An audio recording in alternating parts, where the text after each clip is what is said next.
9:17 here on the morning show with Jeff and Will. AM 1700 WRCR Haverstraw, WRCR.com. Joining us now, Tina Traster from the Rockland County Business Journal. Good morning, Tina. Good morning, everybody in Rockland County. Are we all still standing? We are. Are you? These rains are just crazy, aren't they? It is. I was traveling the turnpike last night quite a bit, and at one point it would be nice and sunny and clear, and the next moment you're driving 30 miles an hour because there's just a deluge. It was crazy. It is. It's scary. In better news, I'm going to speak about two things that are going on, I would say, on the development or economic development front, one in Rockland and one up in Ulster, and both of them, I think, are testaments to how and when good things can happen. Two very different items, both published within the last few days. So I don't know if everybody is familiar with Sleepy Sparkill, but Sleepy Sparkill is becoming a foodie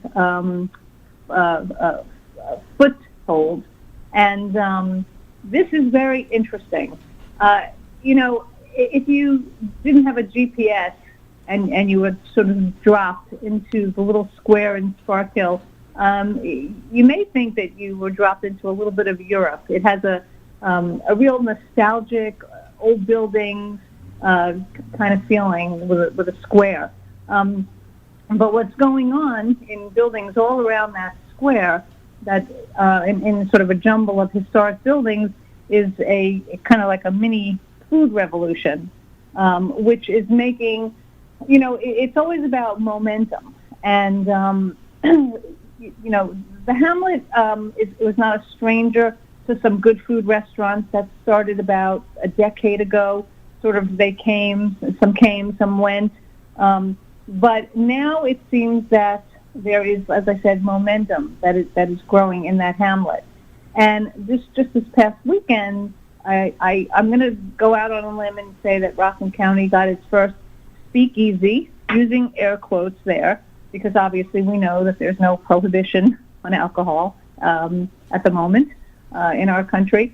But 623 Social opened that on Main Street, and it sort of recreates the ambiance and atmosphere and mystery, I guess, of speakeasies. This is a trend that's going on in New York and Las Vegas and hip places, I guess. But in Sleepy Sparkill, we have Rockland County has its first speakeasy, and that is the newest restaurant to join the fray.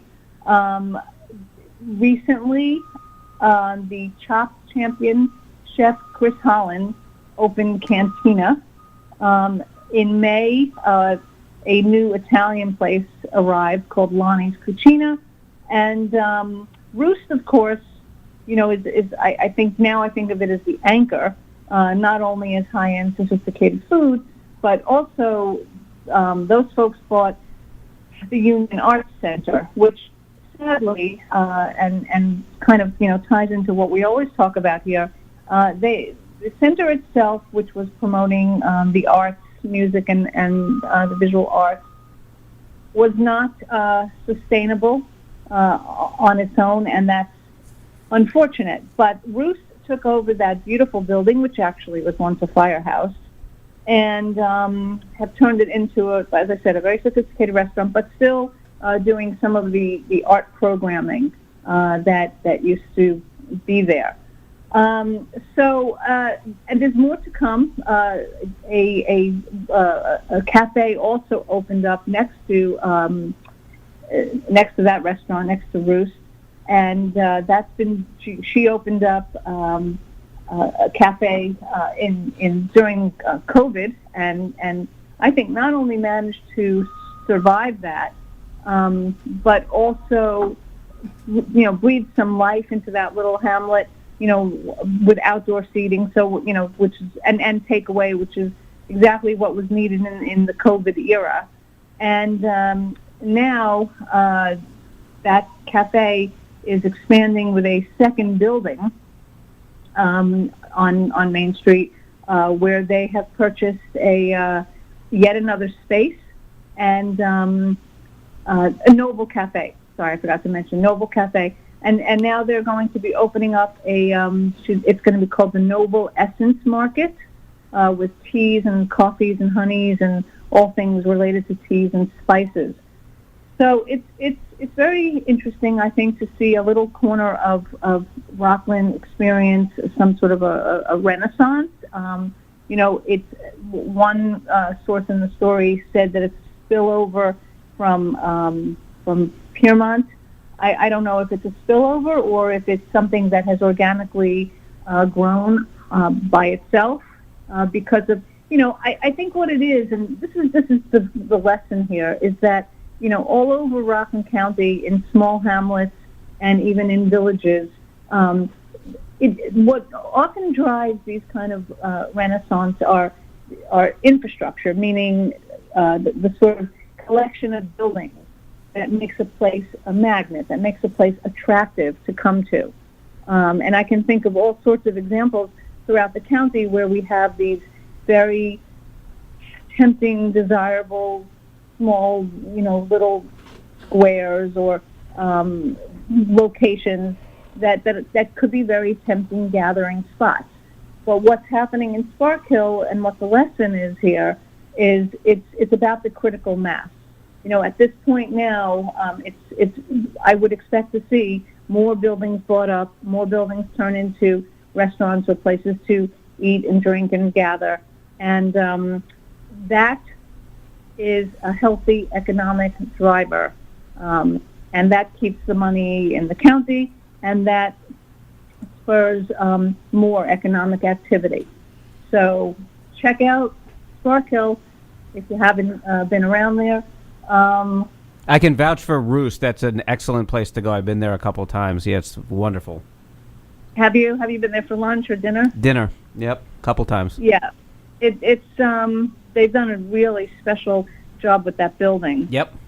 They say that I like their old building too. They were around the corner initially. I've been there before, but then they moved to the larger space. Both are very good. So that old building, that's exactly where the speakeasy opened. Okay, right. It had been a French restaurant prior to that. Yeah, I didn't know it had changed over. Right. So the story that we've got published has all the detail about that. It was autumn, and that couldn't survive. That was not pandemic-proof. But the same chef has now, as I said, turned this into a speakeasy. Okay. So that's interesting. Now, I also wanted to talk just briefly with the time that I have left about something called iPark87 in Ulster. This is a former IBM campus, one of these massive campuses, not unlike our Pfizer campus. And this is another economic development success, I think, waiting to happen. This is really IBM vacated in the town of Ulster some 3 decades ago, and this is an enormous campus, the former IBM campus right near Kingston, that went fallow, stayed empty, was purchased by an owner who just couldn't bring the tenants, couldn't reinvent the place. And it fell into disrepair. It became deteriorated, not unlike, for example, the HNA Center in Palisades, even the, the former Pfizer campus, is an example of, it's gone through 2 iterations of renaming, rebranding, and it's still only half leased up. I do think Pfizer is planning on re-expanding on that campus, but it's difficult to redevelop these enormous campuses that were like one company, one monoculture, and then try to figure out how to attract all kinds of biotech or pharma companies or whatever the vision is. Now, iPark87, so that's under the brand of the iPark brand, and they've done a campus in Fishkill. that's iPark84. And that's been so successful, and it's all leased out. And actually, it's the same people who've done the film production campuses in Yonkers, Joe Cotter. So now they've the company called National Resources out of Connecticut has bought up these campuses, the former IBM in the town of Ulster, and I think it's what they're going to do with it that makes it, again, there's a lesson here. So they have partnered with their county government to bring BOCES and SUNY to the campus, so that it's a combination of, it's going to be a combination of pharma and biotech, education, and a housing component. They call it, what do they call it? Workforce housing. So the whole thing kind of, works in synthesis with each other. There are these different parts, sort of different cogs, and they're all part of, making the whole wheel move. And they make sense. There's a synergy of these different elements. And also, the vision has been laid out in advance, so that this is about making it happen rather than kind of having a campus and saying, I'm going to simply go out and try to find tenants. So there's a vision that's and actually a successful model that they've done elsewhere. So I just think it's interesting because, as I said, Rockland County does have the Avon campus, really large campus, and the HNA Palisades, and also the Hudson Valley I campus, which is the former Pfizer. And these are just some of the large properties that there's a struggle around in the county. So, interesting project. Those who are in these fields should really take a look at this project, go up, or there are folks in this story who are referenced that they might want to reach out to. And they can find those all on rcbizjournal.com. Thank you very much, Tina. We've got to go. We'll talk to you again next Monday. Okay, have a great week. Thanks.